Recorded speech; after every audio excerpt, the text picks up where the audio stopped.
I wanted to do a little Three Rail Thursday review of some of the customs that I've put together.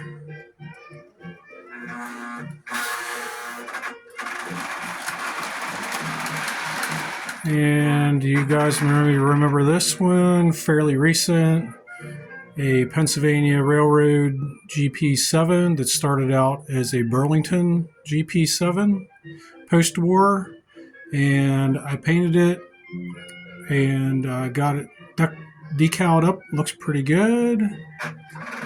I also did this caboose. It started out as a green PennCentral MPC era caboose. I changed it into a Union Pacific caboose. This little crew car didn't have lights in it. I put lights in it. And this 44 tonner, I added some decals to it. Kind of made it look a little more custom. And there's also a custom pipe load that I made.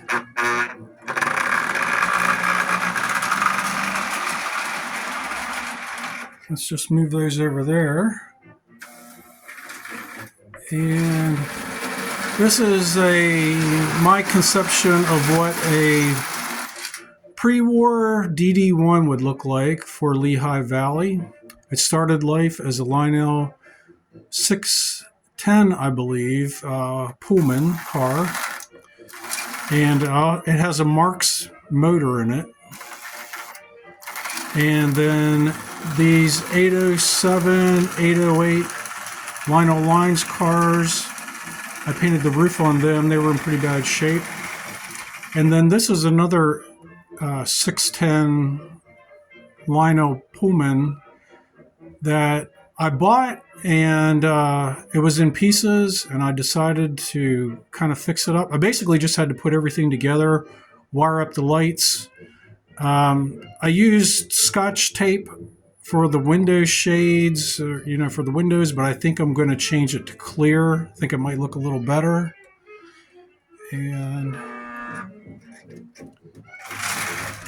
let's get this moving in the right direction here. And there you can see that. Now this FA-2 actually started life as an Erie, and I changed it into a Western Maryland Fireball because I always wanted one. I do have a couple of Western Maryland Fireballs, but they weren't FA-2s. And this is a Chesapeake and Ohio Freight. I painted that, decaled it. This one actually started out as a silver Union Pacific that was almost yellow looking because all the silver paint was pretty much worn off. And then this is a B&O Sunburst. You can tell by the front graphics on there. And I painted that, decaled it. The other two, the Chesapeake and Ohio and the Western Maryland, are dummies. This is actually a powered unit, and I didn't put a battery in it, but the horn works on it also. All right, and I did a little switch here. This was a Silver Star set, and whenever I got this engine, plastic shell, of course, it was actually cracked in half. And there was enough pieces that I glued it back together, and then I decided to paint it silver. You can see I actually added a different pilot on the front here, and the silver paint I think turned out pretty well. I was actually pretty pleased with how this turned out.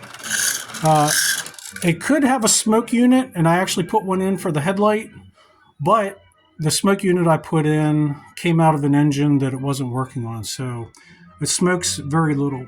What I thought was interesting, whenever I painted the tender with silver paint, the white Pennsylvania lettering actually didn't take the paint.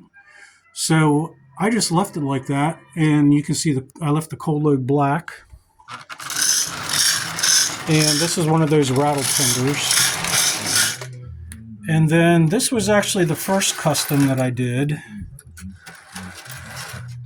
A couple years ago, whenever I got back into trains, this started out as just a regular Atcheson, Topeka, and Santa Fe set.